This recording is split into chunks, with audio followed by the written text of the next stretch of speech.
E ficamos muito felizes que você esteja hoje aqui e desejamos que seja um hábito, que você se sinta muito mal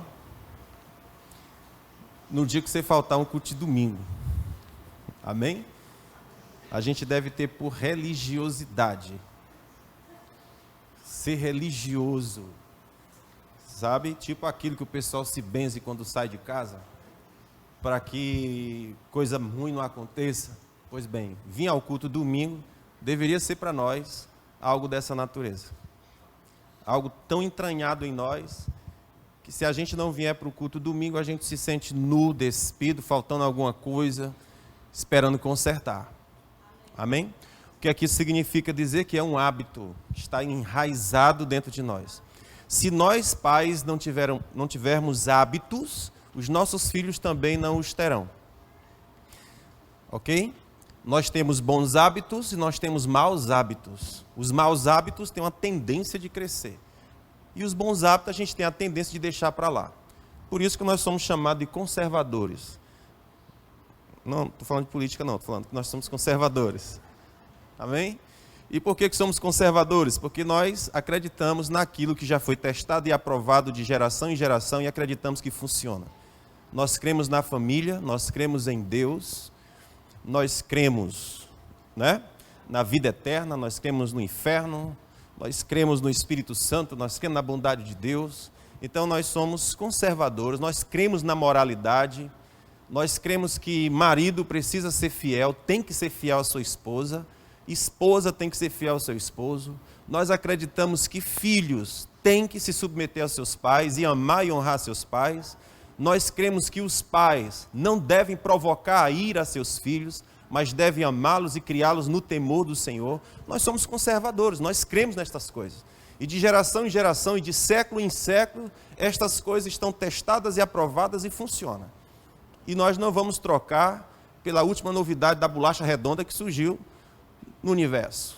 Alguém surgiu ontem, como diz o pessoal, não sabe nem limpar o seu quarto, quer resolver os problemas do mundo. Amém? Então nós cremos nas Escrituras, que é a palavra inerrante de Deus. Cremos na Bíblia.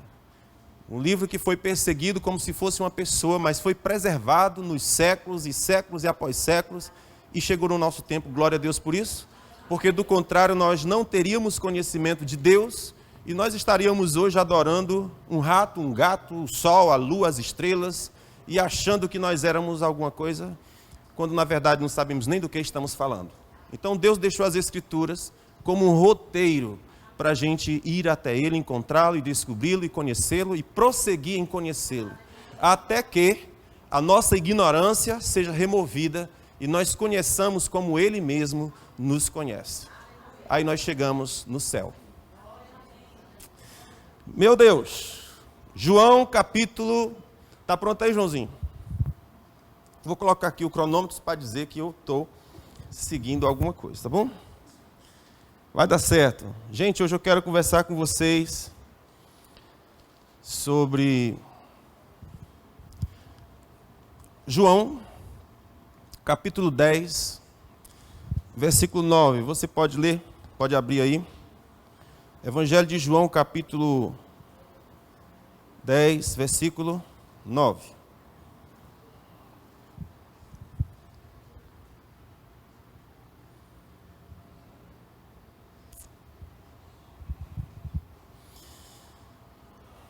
Está escrito, né, amados, aqui. Covardia. A gente estava na aula de quarta-feira aqui, a última aula que nós tivemos, e eu tinha marcado uma estratégia na minha cabeça, né? A gente ia ler algumas referências, encontrar algumas datas, alguns anos, e depois a gente ia mostrar o slide com todas as respostas. Eu botei logo das respostas. Ficou sem graça. Então hoje está parecido, botei logo o versículo aí. Então, João capítulo 10, versículo 9. Digam comigo, eu sou a porta. Se alguém entrar por mim, será salvo. E sairá e achará pastagem. Não, eu li errado, né, gente? Vamos ler de novo. É de propósito, é para a gente repetir a leitura. Eu sou a porta. Agora vocês leem.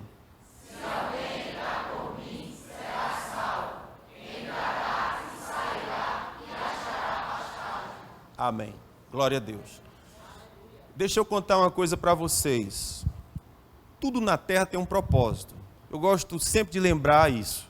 Tudo na terra tem um propósito. Tipo, se o cara coloca um mercantil, ele bota um mercantil para vender o quê? Mercearias, né? Mercantil, não é não? O cara bota o mercantil para vender o quê? Mercantil. Então, a gente vai lá no mercantil para fazer o mercantil, não é assim? Tem um propósito para aquela loja lá.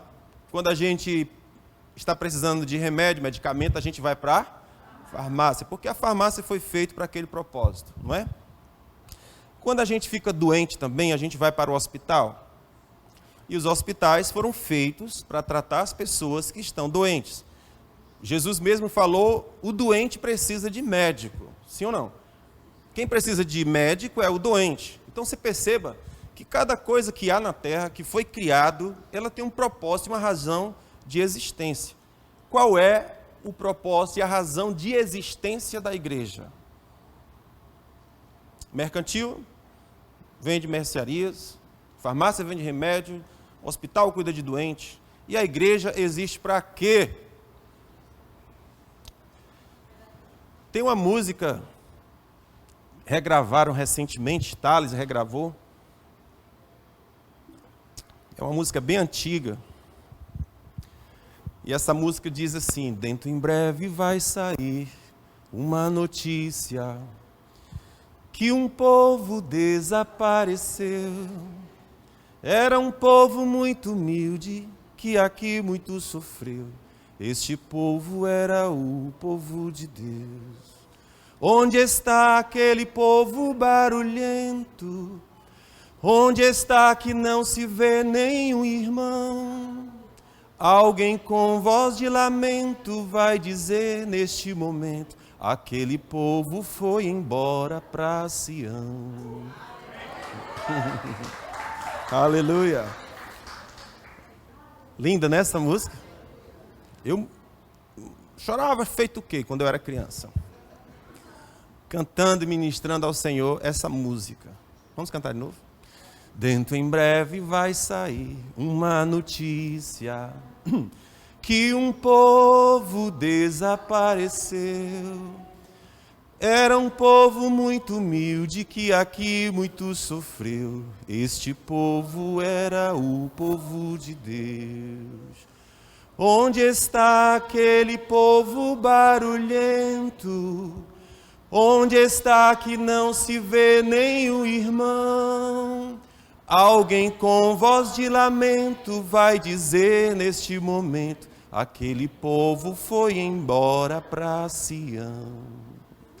Depois deste grande acontecimento, muitos crentes desviados vão voltar, procurando os irmãos para a reconciliação, mas infelizmente não vão encontrar. Onde está aquele povo barulhento? Onde está que não se vê nenhum irmão? Alguém com voz de lamento vai dizer neste momento: aquele povo foi embora para Sião. Então veja, cada coisa existe para o seu propósito. Mercantil para fazer mercantil, farmácia para comprar remédio, hospital para cuidar do doente, e a igreja para quê? Dentro em breve vai sair uma notícia que um povo desapareceu. Era um povo muito humilde que aqui muito sofreu. Este povo era o povo de Deus. Amém? Então a igreja existe para apontar o caminho do céu. A igreja existe com um propósito. É dizer, existe salvação, existe um céu e Deus quer levar você para lá. Existem muitas mensagens no mundo. A mensagem da igreja é a mesma desde 2000 anos atrás. Jesus salva, Jesus cura, Jesus liberta, Jesus leva, batiza no Espírito Santo e leva para o céu. Vamos dizer juntos: Jesus salva, Jesus cura. Jesus liberta. Enche do Espírito Santo. E leva para o céu. Pronto. Aplaude. Pode aplaudir, amado. Vale a pena. Esta é a mensagem da igreja, amados. Não tem o que inventar, não tem o que criar. Jesus já disse, é assim. Essas são as bases, essas são os fundamentos. E a igreja existirá para isso. Nós só temos um propósito aqui. É ir para o céu. Amém? E nós existimos para ensinar os nossos filhos o caminho do céu. Olha que coisa interessante aqui, irmãos.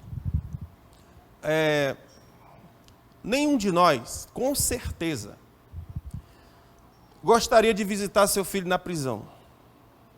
Estou certo nisso ou não? Todos aqui gostariam disso? A pergunta não ficou clara. Ficou confusa. Todos, com certeza, não gostariam que nenhum dos seus filhos fossem presos. Está certo? E por conta de estar preso, você ter que ir lá visitá-los. Ninguém quer, ninguém quer. Todos os pais e mães que têm seus filhos nessa condição, choram horrores, sofrem horrores, porque sabem que os seus filhos estão numa situação muito ruim. E por causa disso, porque nós não queremos que os nossos filhos sejam presos, o que é que a gente faz então? A gente precisa ensinar princípios, a gente precisa ensinar valores aos nossos filhos, sim ou não? Porque se esses princípios e esses valores forem quebrados, qual é o destino dele? Cadeia? Sim ou não? Existem alguns caminhos que o destino deles é das duas, ou é morte, ou é cadeia.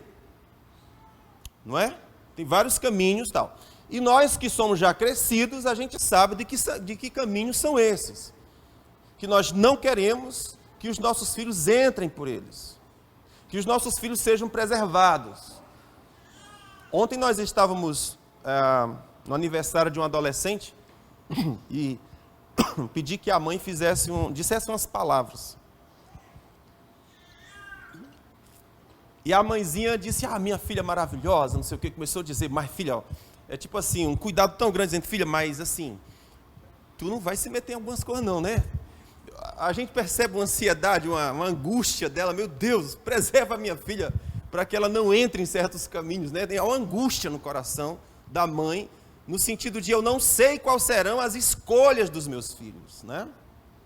Que caminhos eles vão escolher? Podem ser caminhos de morte. A Bíblia fala que há caminhos que ao homem parece direito no começo, mas o destino dele é morte. E nós já sabemos, irmãos, nós já estamos crescidos, e a gente sabe que há caminhos que têm que ser exterminados, eliminados. Nós não podemos permitir que os nossos filhos entrem nesses caminhos. Agora, por que eu estou dizendo isso? Porque é fato e é verdade que nós não queremos que os nossos filhos sejam presos. A gente sabe que quando eles chegarem na prisão, eles não serão tratados como habitualmente mamãe trata. Sim ou não? Acorda, filho. Acorda, neném. Bebê. Bichão lá de 18, 20 anos. Acorda, neném de mamãe. Tem que ir para o colégio hoje. Vá, filho. Ô, meu amor, levanta. Tá tarde, não é? Todo carinho, todo cuidado, para que não, meu bebê, né, meu bebezão. Ei, lá não vai ser tratado assim não, irmãos. Lá tem um agente, lá tem criaturas que não são muito gentis, muito simpáticas, não é? Todos nós sabemos disso, sim. Ninguém é inocente. Diante dos muros está tudo certo, perfeito. Do outro lado, só Deus sabe o que acontece lá dentro, não é? O que eu estou dizendo para isso, irmãos? É porque nós queremos mover céus e terra para que os nossos filhos não vão para um presídio. Mas quanto de nós estamos nos movendo para que os nossos filhos não vão para o presídio do inferno?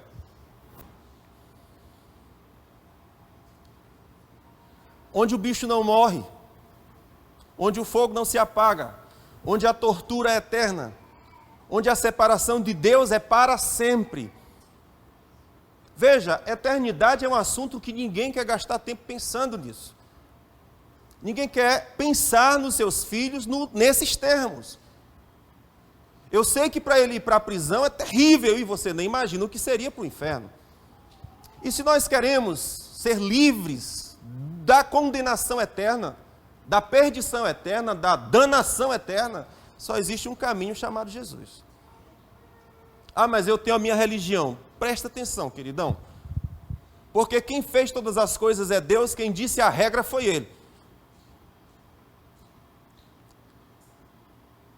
Quem fez as regras foi Ele. A minha esposa é muito linda, vou citar um exemplo dela aqui. Não tem aqueles bichinhos assim que limpa fruta, né? Tipo água sanitária, tem umas águas sanitárias que limpa fruta. Não é vinagre não, é uma marca específica que ela tem uma água detergente que... Não, detergente não, sanitária que é específica para limpar fruta. Fruta, verdura, essas coisas. Aí eu digo, minha filha, como é que você está fazendo a dosagem? Quantidade de água, quantidade de produto. Ela disse, não, eu boto aqui e jogo assim. Aí, do jeito que eu acho que tem que ser. Eu disse, filha, ó, a gente olha no rótulo, meu bem. No rótulo tem lá, 1 litro, X quantidade. E ela insistiu, eu que sei. Eu digo, aí a filha, ó, vem cá, deixa eu te contar. O cara que fez esse produto aqui é um químico. Ele estudou, ele sabe, ele entende. E quando ele fabricou, ele disse, coloque assim, que mata o germe. Hã? Que funciona. Quer dizer, o cara que fez disse, é assim que faz. Se você fizer assim, funciona. Amado, eu estou citando essa situação aqui para dizer o seguinte. Quem fez as coisas foi Deus, você compreende? Ele que sabe qual é a dosagem, como é que as coisas têm que ser. Não é eu que vou dizer como tem que ser. Não é eu que vou criar a minha fé, a minha religião do meu jeito. É Deus que disse como que as coisas são. E disse como evitar para não ir para lá. Não, eu vou fazer do meu jeito. Faz e tu se lasca. Só existe um caminho. Só existe um nome. Mediante o qual importa que os homens sejam salvos. Não há outro nome. Só há um que reconcilia o homem com Deus, o nome dele chama Jesus de Nazaré. Não há outro. Não adianta inventar uma fé, uma religião, uma filosofia, uma ideologia, porque não funciona, irmão. O Deus que criou os céus e a terra, ele disse, é assim que é. E se eu sou inteligente, eu vou fazer o que ele disse. Amém? Então esse texto aqui, Jesus falou assim, ó, João 10, é o capítulo do bom pastor, Jesus. E o próprio Jesus disse, eu sou a porta. Sim? O próprio Jesus falou, eu sou a porta. Quem é Jesus? Deus encarnado.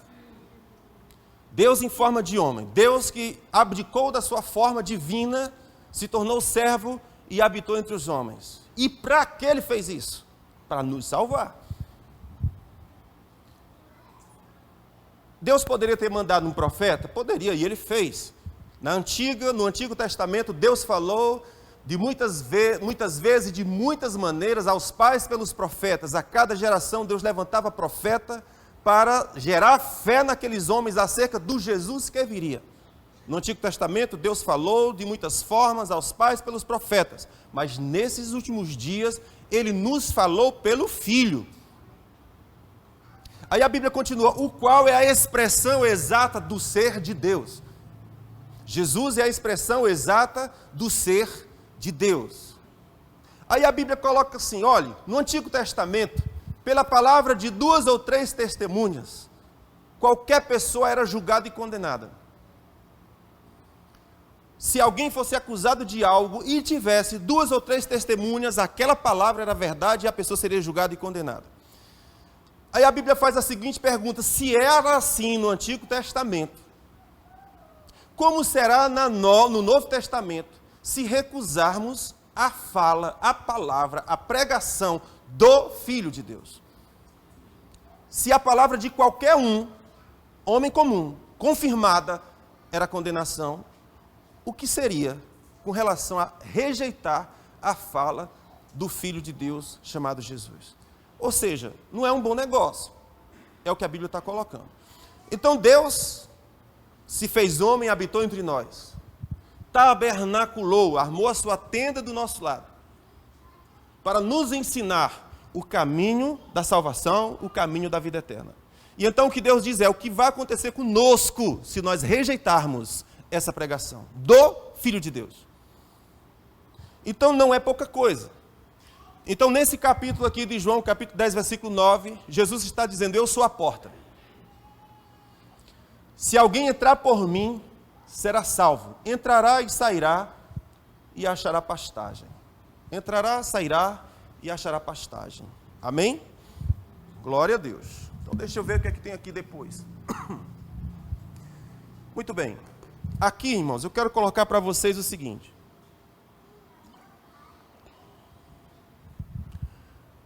As palavras gregas e hebraicas, que são traduzidas pela palavra salvação, eu quero que a gente entenda um pouquinho sobre a salvação no seu sentido estrito e a salvação no seu sentido amplo.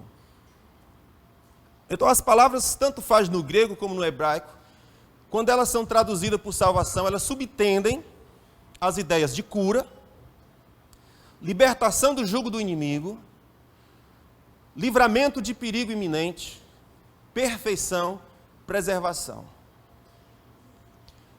E, finalmente, a palavra salvação, no seu sentido estrito, absoluto, escatológico, dimensão espiritual, significa perdão de pecados e livramento da perdição eterna.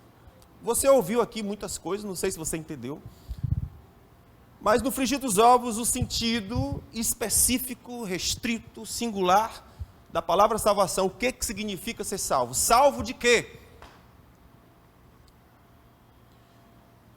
Jesus disse que se nós entrássemos na porta que é Ele, nós seríamos salvos. Salvo de quê? Nós seríamos salvos, né? O significado é livre dos pecados e livre da perdição eterna. Essas duas coisas é redundante, porque se eu sou livre do meu pecado, eu sou livre da perdição eterna. Se eu sou livre da perdição eterna, é porque eu fui livre dos meus pecados. Amém? E só existe um jeito e uma forma de eu ser livre dos meus pecados. Só um capaz. Só um sangue capaz de perdoar pecados. Só um, amados. Não adianta matar galinha preta. Ela não vai limpar os seus pecados. 4.000 anos de história de Israel, o povo de Deus ofereceu milhares e milhares e milhares de animais, mas aquilo não perdoava o pecado das pessoas. A Bíblia fala sobre cobrir o pecado. Não é exterminar, é eliminar o pecado. É só colocar um pano em cima. Mas por que colocava um pano em cima? Porque estava esperando o sangue. Porque o sangue de bode e o sangue de animais não poderia limpar, purificar o homem. Somente o sangue do Filho unigênito de Deus seria possível de fazer tal coisa. Por isso que o pecado era só coberto. E aqueles que morriam na fé do Jesus que viria, seria salvo. Assim aconteceu com Abel, assim aconteceu com Noé, assim aconteceu com Sete, assim aconteceu de geração após geração, eles morreram crendo no Cristo que viria, e através do qual todos os homens, de todas as gerações, de todos os tempos, seriam salvos. Você se lembra daquele dia que Jesus entrou numa sala e estavam os discípulos reunidos? Ele passou pela parede, e lá estava Tomé que disse, eu não creio que Jesus ressuscitou, a não ser que eu bote o meu dedo no buraco da sua mão. Jesus passou pela parede e disse, Tomé, vem aqui. Coloca o dedo. Na hora que Tomé viu as mãos de Jesus, que fora ressurreto, estava ressuscitado dentre os mortos, Tomé caiu de joelhos e disse, meu Senhor e meu Deus. Porque essa é a confissão que nós fazemos quando nós percebemos que somos pecadores e que estamos separados de Deus por causa do nosso pecado. Quando nos encontramos com Jesus, caímos de joelhos e dizemos, meu Senhor e meu Deus. Como quem diz, tem compaixão de mim. Então Jesus fala, Tomé, porque você me viu, creu. Bem-aventurado é você. Você é feliz, Tomé, porque me viu e creu. Agora deixa eu te contar uma coisa. Bem-aventurado mesmo é aqueles que morreram até mim, desde Adão até João Batista. E todos eles morreram sem me ver, sem me conhecer. Eles só tinham notícias de que eu viria. E eles morreram nessa fé. Você é bem-aventurado porque me viu e creu. Mas bem-aventurado é aqueles que não precisaram ver. Eles ouviram a pregação do Evangelho e disse, creio. Morreu nessa fé. Eu gosto de contar essa parte. Quando Jesus morreu, que foi para o mundo dos mortos, Jesus foi visitar esses irmãos. Aqueles que morreram desde Adão até João Batista. Eles morreram na fé do Cristo que viria. E Jesus foi lá. Pedro disse, foi lá para anunciar. Anunciar o quê? Que ele era o Cristo. Por quem eles morreram crendo. Jesus foi anunciar a eles. Sou eu, hein? A partir de hoje vocês não vão mais ficar aqui. Vou mudar vocês de endereço. Agora vocês vão para um lugarzinho chamado Paraíso. Fica bem pertinho de mim, lá. Jesus tomou aqueles que eram seu, da mansão dos mortos, e levou para junto de si. De modo que o apóstolo Paulo diz que o morrer para mim é lucro. Ficar com vocês é muito bom, mas o morrer para mim é lucro. Porque eu vou estar com Cristo. Para mim é muito melhor. Então, quando o cristão morre, para onde ele vai? Para Cristo. Fica com Ele. Aguardando a ressurreição dos mortos. O dia em que o Senhor virá ressuscitar e dar seguimento ao seu projeto de redenção dos homens. Mas observe essa coisa perfeita. O Tomé disse, o Senhor disse para Tomé, porque você viu e creu, você é bem-aventurado, mas bem-aventurado ainda os que não precisaram ver, mas creram. Então nós estamos numa condição, amados, muito confortável. Porque Jesus já veio. E qualquer um que quiser pesquisar, estudar, ir atrás, para descobrir se Jesus é uma farsa, ou se ele é mesmo quem falou. Porque não existe alternativa de dizer que Jesus é inteligente. Não existe alternativa de dizer que Jesus era um profeta. Não, amados. Ou ele é quem ele disse que era, ou então ele é um doido, ou então um demônio. E quem foi que Jesus disse que ele era? Ele disse, eu sou Deus. Ou Jesus era quem ele disse que era, ou então ele é um doido.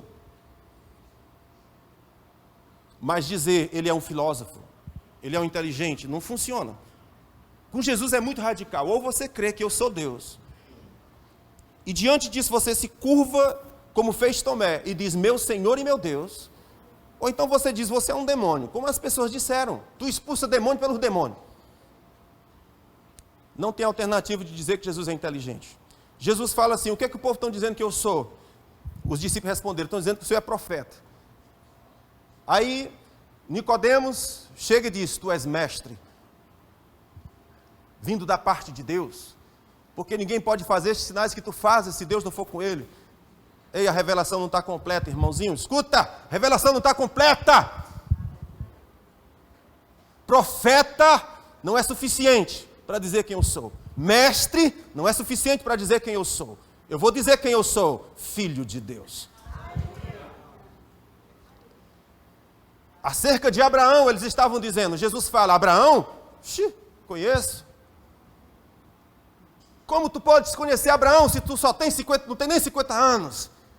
Aí Jesus fala, antes que Abraão existisse, eu sou. Aí os homens entenderam o que Jesus estava dizendo. Pegaram em pedra, dizendo, vamos matar. Porque ele está dizendo, eu sou. Ninguém pode dizer essa frase. Por quê? Porque essa frase foi a frase que Deus falou para Moisés, no dia que Moisés viu a sarça pegando fogo, no deserto. A Bíblia fala, Moisés se aproximou para ver que escândalo era aquele, que maravilha era aquela. Uma árvore de dia e de noite queimando no deserto e não vira cinza. Tem alguma coisa estranha? Vou me aproximar para ver. Moisés se aproxima. Quando ele vai chegando perto, uma voz brada e diz: pare, homem. Ele diz: opa, além de arder em fogos e não virar cinza, ainda fala. E disse: tira a sandália dos teus pés, porque a terra que tu está é terra santa. Isso é uma figura de nós, irmãos. Deus queima uma árvore que nunca se consome para chamar a nossa atenção. E uma vez que chamou a nossa atenção, ele diz: tira essa sandália, é a porca do teu pé, porque é terra santa onde você está se aproximando. Aí Moisés tira a sandália, se aproxima do Senhor e diz: Moisés, tenho ouvido o clamor do meu povo e vim aqui para levantar você como libertador do meu povo. E aí Moisés vai entrar naquela ladainha: como assim, Senhor? Eu sou gago, não sei falar. Como que eu vou libertar o teu povo? O que é que eu vou dizer a eles? Ao Senhor diz: diga para eles: o eu sou me enviou. Olha a autorização, irmão. Moisés ia chegar no meio do Egito e dizer: escuta, Deus me ungiu para ser libertador. E o povo vai dizer: e daí? E daí o que, mano? Foi o eu sou que me mandou. O nome que autorizava, o nome que era sobre todo o nome, era a autorização para ele ser o libertador. Então Jesus, quando está diante daqueles homens, diz: antes que Abraão existisse, eu sou. Ele viu o meu dia e se alegrou. Então os homens queriam matar Jesus porque ele disse: eu sou. Eles queriam matar Jesus porque ele disse: eu sou filho de Deus. Inclusive tem um jurista que fala que o julgamento de Jesus é singular entre todos os processos criminais do mundo, em que uma pessoa é julgada não pelo crime que cometeu, mas pela sua identidade. Quem eu sou? Jesus foi julgado, morto, assassinado, porque ele disse: eu sou filho de Deus. Essa é uma fala que o inferno jamais ficará confortável em ouvir. Eu sou filho do Altíssimo. Ei, ele não vai gostar nunca dessa frase, mas é o que acontece com aquele que entra pela porta chamada Jesus. Ele disse: você vai entrar pela porta que é Jesus, e dentro do aprisco é que nós vamos descobrir o que é que significa ser salvo, o que é que está incluído nesse pacote de ser salvo. Amém?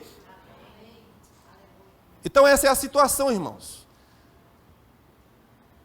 Essa é a situação. Jesus crucificado por causa da sua identidade, não era por causa do crime que havia cometido. Aliás, ele perguntou: por que mal vocês querem? Por que bem que eu lhes fiz que vocês querem me matar? Aí eles responderam: não é por alguma coisa boa ou má que tu fizeste, mas é por causa do que tu dizes que tu és. E quem Jesus estava dizendo que ele era? Ele disse: eu sou filho do Altíssimo. Antes que Abraão existisse, eu sou. Não é eu era, é eu sou. Deus é Alfa, Ômega. Ele é presente, passado, futuro. Ele não está no tempo, fora do tempo. Ele criou o tempo. Alfa e Ômega. Conheço o fim desde o começo. Ei, é o eu sou que está falando com você. Eles disseram: não admito esse argumento. Mata ele. E mataram Jesus. Deixa eu contar uma coisa para vocês. Nesses últimos dias, quando as perseguições da igreja começar, os mártires de Deus serão mártires, porque dirão: eu sou filho de Deus. Da mesma forma que Jesus foi morto, e porque foi morto, acontecerá nos últimos tempos também. Porque você diz: sou filho de Deus, eu vou te matar. Eu não suporto esse tipo de declaração. Então, nesse tempo que nós estamos vivendo, cada vez mais, a convicção precisa estar certa, segura de que eu entrei na porta, de que eu estou no aprisco do Supremo Pastor. E lá ele disse: você vai achar a pastagem, você vai entrar e vai sair, e vai estar seguro. Ele diz nos versículos 29:30. Ninguém ousará roubar vocês da mão do meu Pai. Ele é maior que tudo. Seguro. Precisamos disso, irmãos.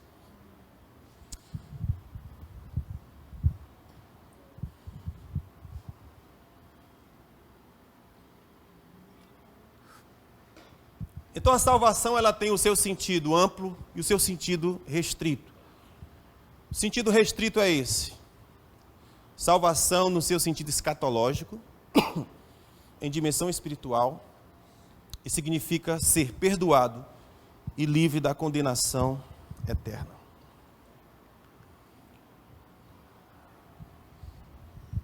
Vocês estão vendo essa imagem?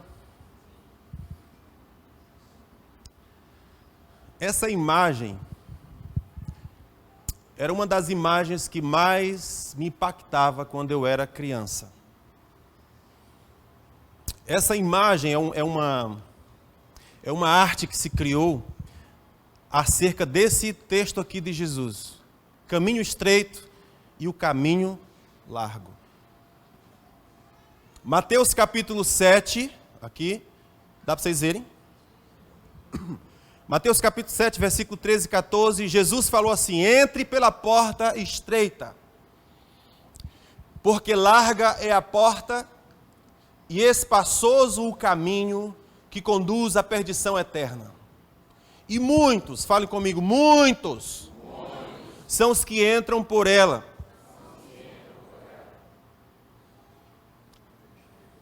Estreita é a porta, estreito, como é que é? Entrar pela porta estreita, porque larga é a porta, e espaçoso é o caminho que conduz à perdição, e muitos são os que entram por ela.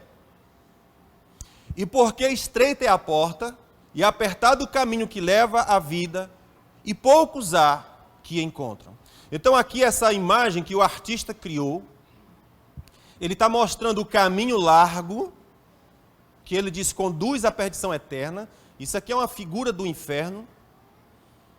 E os homens estão no caminho largo, mas eles não entram no caminho estreito, que é chamado Jesus. Aqui na frente você tem a santa cidade de Deus. Aqui você tem o muro da cidade de Deus. E aqui você tem a porta que dá acesso.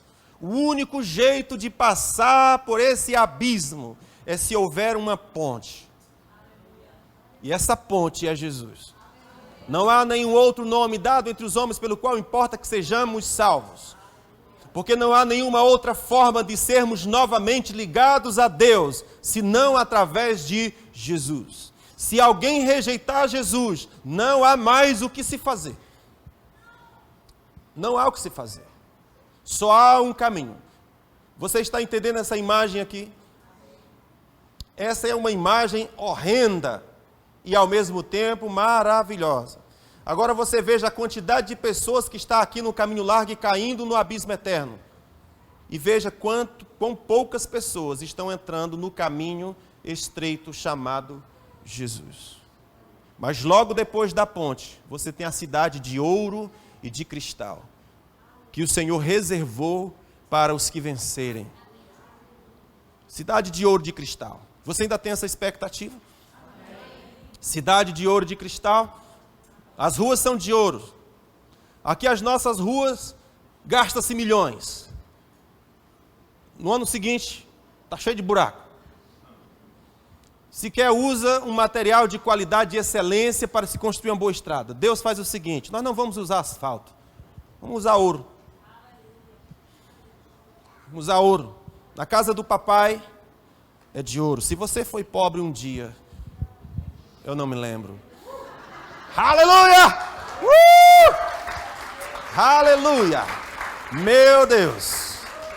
A gente fica tão feliz quando compra uma torneira bonita, não é não? Oh, meu Deus, vem ver minha torneira, como ficou maravilhosa! Aí Deus fala: filho, lá em casa é de ouro, macho. Relaxa. Só toma cuidado de ficar aqui, ó. Fica no caminho estreito. Mantenha-se nele. Entrai pela porta estreita, Porque larga é a porta, espaçosa o caminho que conduz à perdição e muitos entram. Eu não quero estar no muito. Escuta, você quer ser que nem o mundo? Você quer ser que nem a multidão? A Bíblia fala, o destino deles é condenação eterna. O Senhor fala, poucos são os que entram. Eu quero estar entre os poucos. Eu quero estar entre os poucos.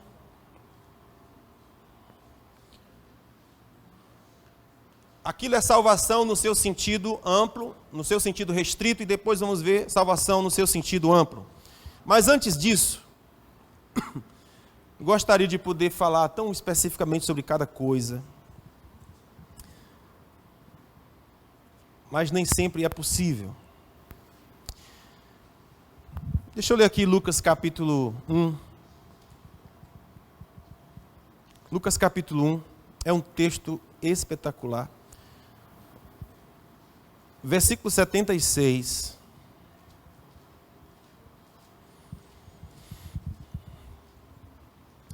Até o versículo 80. Isso aqui é Zacarias falando acerca de João Batista. Olha só o que Zacarias, pai de João Batista, diz. Quem era João Batista? Aquele que veio antes de Jesus, anunciar que Jesus estava chegando. Versículo 76 diz: E tu, ó menino, João Batista, serás chamado profeta do Altíssimo, porque hás de viver diante da face do Senhor. Olha isso. Hás de ir ante a face do Senhor, e prepararás os seus caminhos, para dar ao seu povo conhecimento da salvação e da remissão dos pecados. Essa era a razão do ministério do profeta chamado João Batista. Qual é a tua função, João Batista? Ele disse, você dará ao seu povo o conhecimento da salvação e da remissão dos seus pecados. Que coisa maravilhosa. Que coisa maravilhosa. Talvez você pense que a igreja TGF não está fazendo muita coisa. Porque às vezes o nosso trabalho é de formiguinha. Mas hoje mesmo nós estamos com o nosso irmão Rodney e Marisa, que estão no SC, Encontro de Casais com Cristo, servindo num grande projeto envolvendo famílias. Essa semana nós tivemos 2 ministras poderosas, aleluia, lá em Barreiras, uma semana de evangelização na cidade de Barreiras, Letícia Nobre e Michele Miranda. Amém? Nossas guerreiras, nossas profetisas, nossas João Batista, pregando e ministrando para crianças.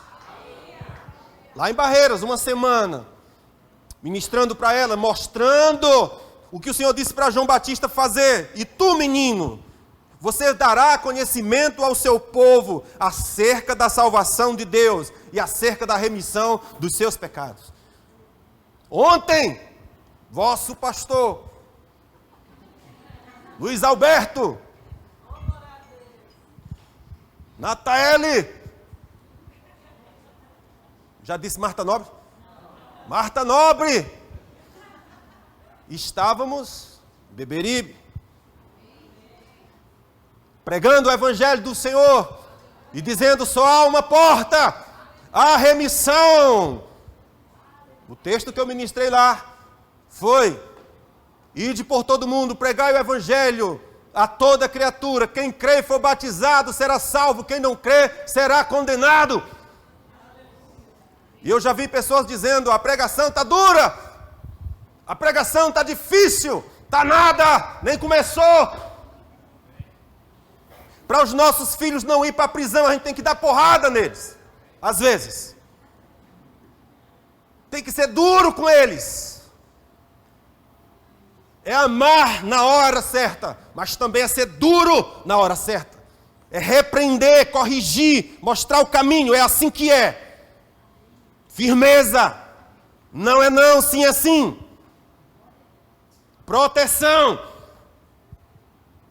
Nós estamos vivendo nos últimos tempos, nos últimos dias. Jesus está às portas e a pregação é pregação de João Batista. Arrependei-vos, chegou o reino do Senhor. A porta está aberta, mas está perto de fechar. E quando ele fechar, ele virá por fora e vai travar, porque a porta que ele abre, não há quem feche, mas a porta que ele feche, também não há quem abra. Hoje a porta está aberta, e só há um que pode fechar, é ele. Mas por enquanto está aberta, a porta está aberta, o pregador está na rua. Mas dentro em breve se ouvirá uma notícia, que um povo desapareceu. Era um povo muito humilde, que aqui muito sofreu. Este povo era chamado de povo de Deus. Onde está aquele povo barulhento? Onde está que não se vê nenhum irmão? Então uma pessoa com lamento dirá: aquele povo foi embora para Sião. Aleluia! Porque o Senhor que prometeu, quando estava subindo aos céus, depois de ressurreto, os discípulos olhavam, vendo Jesus subir diante dos seus olhos. Os anjos, 2 anjos apareceram e disseram: por que estão olhando com admiração para o céu? Este mesmo Jesus que vide subir, ele também há de descer. João 14, ele disse para a sua igreja, ele disse: não ande com o coração turbado, não ande com o coração triste, não ande com o coração angustiado, porque eu vou para a casa do meu Pai, eu vou preparar lugar para vocês, e eu voltarei de novo, e vos levarei para que onde eu mesmo estou, vocês também estejam. Na casa de meu Pai há muita morada. Se não fosse assim, eu teria dito a vocês: eu voltarei e vos levarei para mim mesmo, para que onde eu esteja, vocês também estejam. Aleluia! Aleluia! Só há um caminho, irmãos. Só há um caminho. Então o pai de João Batista disse: menino, tu és profeta de Deus. Estávamos lá em Beberibe, e foi essa uma pregação de lá. Depois houve apelo, nenhum adulto se levanta, mas uma criança vai na frente e diz: o meu coração está queimando, eu quero Jesus. Aleluia! Aleluia! Meu coração está queimando. A última geração está ouvindo Deus. A última geração está ouvindo Deus. Se você jovem e velho nega Jesus, ele levantará uma geração fresca. Porque Deus suscitará louvores da boca dos que amamentam, que são amamentados, da boca da criança, cheio do Espírito Santo. Nós estamos crendo em crianças cheias do Espírito Santo. Nós estamos crendo em jovens cheios do Espírito Santo. Nós estamos crendo como se você fosse uma árvore que Deus vai incendiar, e você vai ter o fogo de Deus em você, e você não vai se queimar. Quanto mais próximo de Deus, mais fogo, mais luz, mais incendiando e chamando a atenção dos homens para dizer: tira a sandália, vem para a santidade de Deus. Tira a sandália, vem para a santidade de Deus, porque o lugar em que você pisa é terra santa.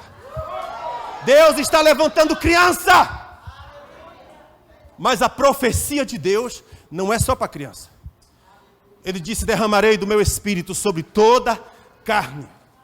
Vossos filhos profetizarão, vossos jovens terão visão, servos e servas serão cheios do Espírito Santo, até os velhos terão sonhos das coisas eternas.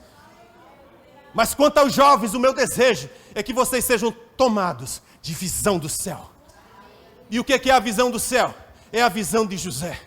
É José olhando e dizendo: eu vi essa noite 11 estrelas. Eu vi essa noite lua e sol se curvando. Eu vi nesta noite, o Senhor me mostrou visão do céu. Jovem de 17 anos, 15 anos, tendo revelação do céu.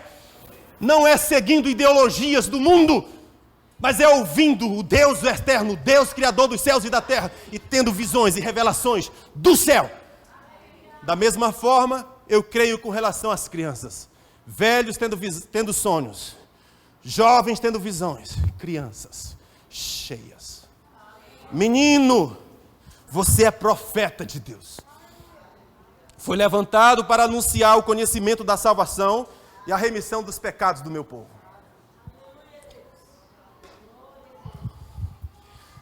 Pelas entranhas da misericórdia do Senhor,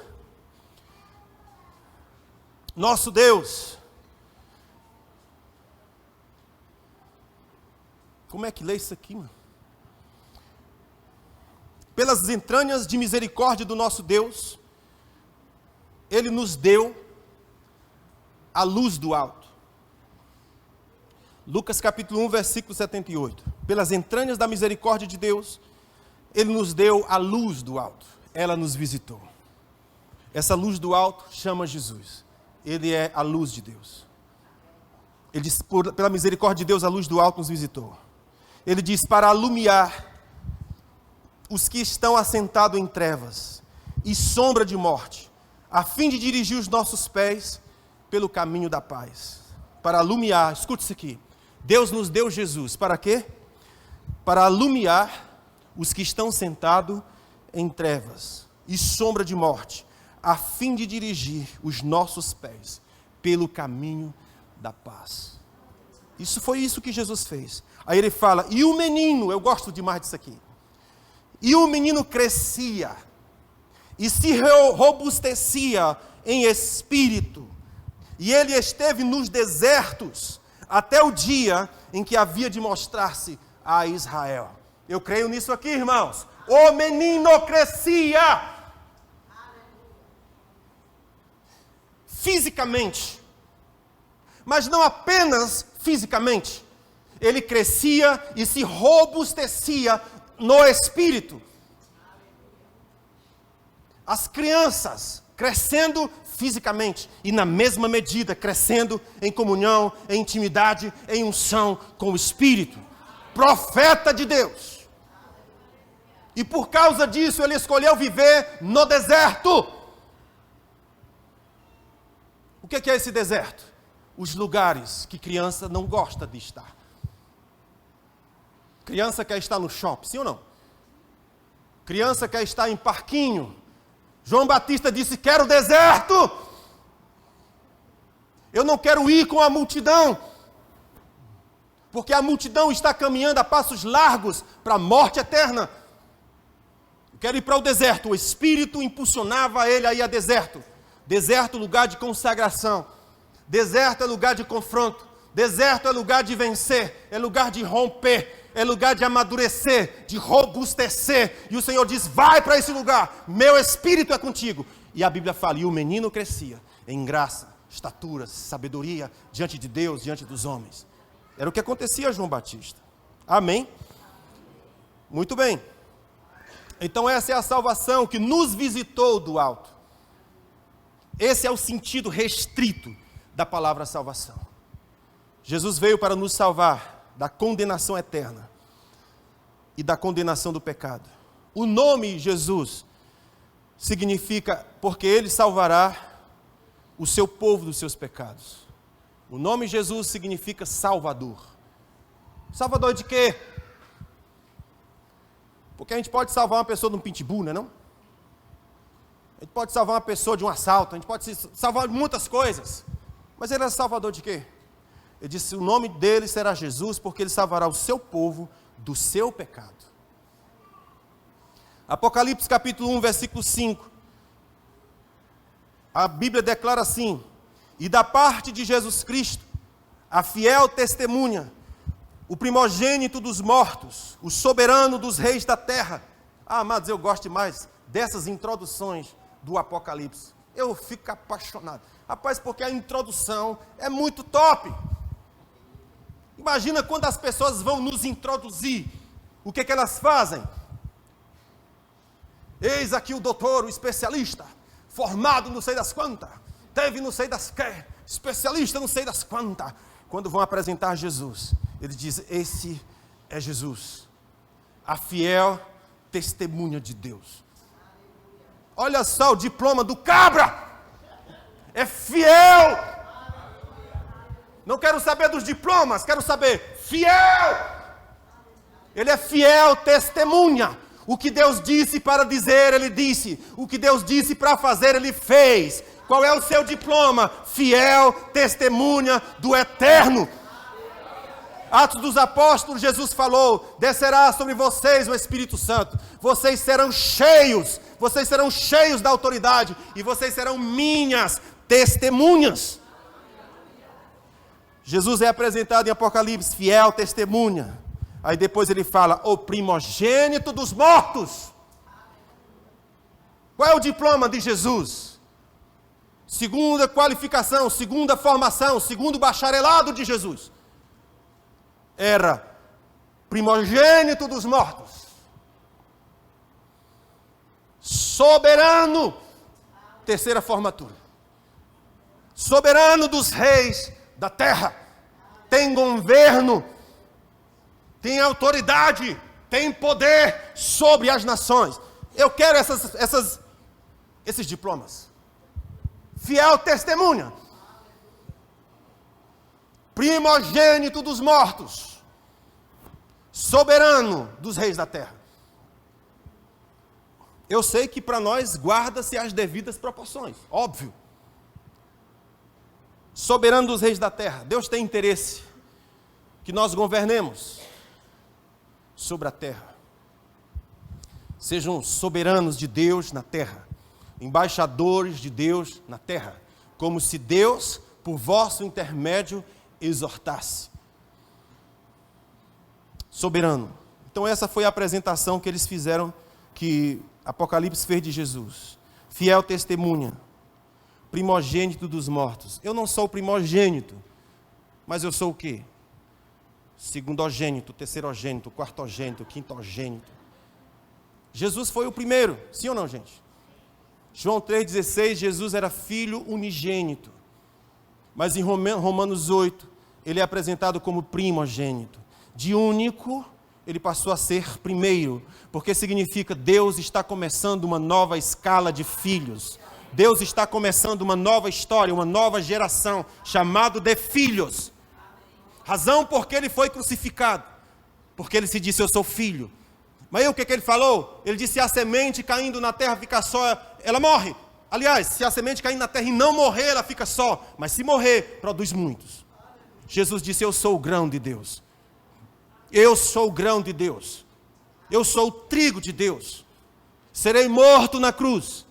Mas ao morrer, ressuscitarei a muitos. A muitos atrairei a mim. E eles serão da mesma semente que eu. Por isso que Jesus saiu do unigênito para se tornar primogênito. Porque agora ele é primeiro de uma série. Unigênito significa único daquela espécie.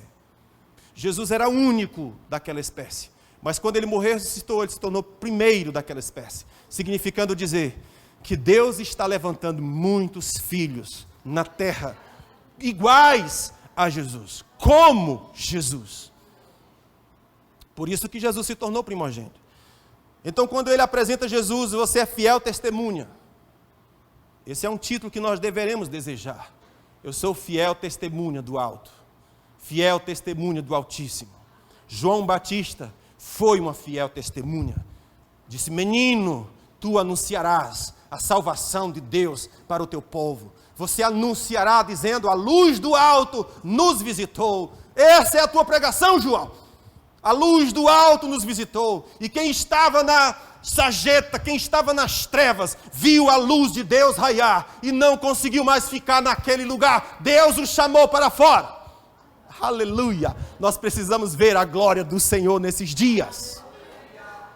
Não mais maconha, não mais drogas. A glória. Glória! Você foi feito para a glória, não mais cachaça. Glória! Troca o lixo por aquilo que é precioso. Eu fui feito para a glória do Senhor. Meu corpo foi feito para ser cheio do unguento precioso do Eterno. Fiel testemunha. Lucas 19:10, a Bíblia fala, porque o Filho do Homem veio buscar e salvar o que se havia perdido. O que Jesus veio fazer? Salvar. Essa é a sua função. Agora um texto extraordinário para a gente encerrar. Apocalipse 20, versículo 12, vocês podem vir. Apocalipse 20, versículo 12. Diz: vi também os mortos, os grandes e os pequenos, postos em pé diante do trono. Ele viu o quê? Mortos, grandes e pequenos. Não haverá acepção. Rico, pobre, grandes autoridades, coisa nenhuma na terra. O Senhor disse, grandes e pequenos. Estarão em pé diante do trono. Então se abrirão os livros. E ainda outro livro, chamado de o livro da vida. E os mortos foram julgados, segundo as suas obras, conforme o que se achou escrito nos livros. Irmãos, isso aqui é João, Deus mostrando a João os últimos dias. O que aconteceria nos últimos dias? O Senhor mostrou a João o que aconteceria. E João viu essa cena. Ele viu mortos, grandes e pequenos, postos diante do trono de Deus. Então, se abriram livros. Livros é plural, muitos livros. E logo em seguida se abriu um livro específico, chamado de o livro da vida. E os mortos foram julgados, segundo as suas obras, conforme o que foi achado nos livros. Deu o mar aos mortos que nele estavam. A morte e o além entregaram os mortos que neles haviam. E eles foram julgados um por um, segundo as suas obras. Então a morte e o inferno foram lançados para dentro do lago de fogo. E esta é a segunda morte, o lago de fogo. E se alguém não for achado inscrito no livro da vida, esse será lançado para dentro do lago de fogo. Então, eu preciso que o meu nome esteja escrito no livro da vida do Cordeiro. Jesus tem um livro onde é registrado o nome daqueles que entram pela porta chamada Jesus. Conforme lemos em João capítulo 10, versículo 9, há um livro, e ele disse, esse é chamado de o livro da vida. Quem estiver com seus nomes escritos nesses livros, não serão julgados, não serão condenados. Mas se porventura o nome não estiver nesse livro, então estará nos livros. E quem estiver nos livros serão julgados conforme as suas obras. Aquilo que fizeram de bem ou de mal. Então, se é nesse sentido, quem poderia escapar? Não há como escapar. Só há uma forma de escapar. Entrar pela porta chamada Jesus. Eu não sou pregador de religião, não estou chamando você para se tornar religioso. Eu estou pregando para você o que Jesus disse para pregar. Ide por todo mundo, prega o evangelho a toda criatura. Quem crer nessas verdades e for batizado, será salvo. Mas quem não crê, será condenado. Não tente dar o seu jeitinho.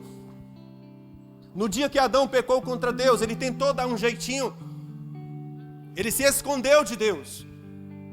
E quando na viração do dia Deus foi procurar Adão, disse, Adão, onde tu estás? Adão estava escondido. E Deus disse, por que você está escondido?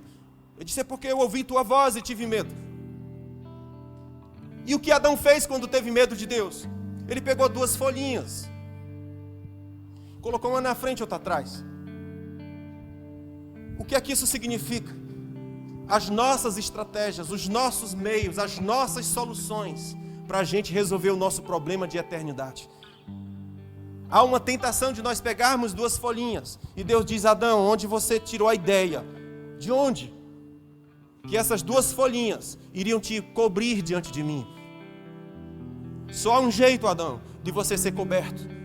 Deus pegou um cordeiro, sacrificou o cordeiro tirou a pele do cordeiro, colocou o seu bradão e disse: agora você pode.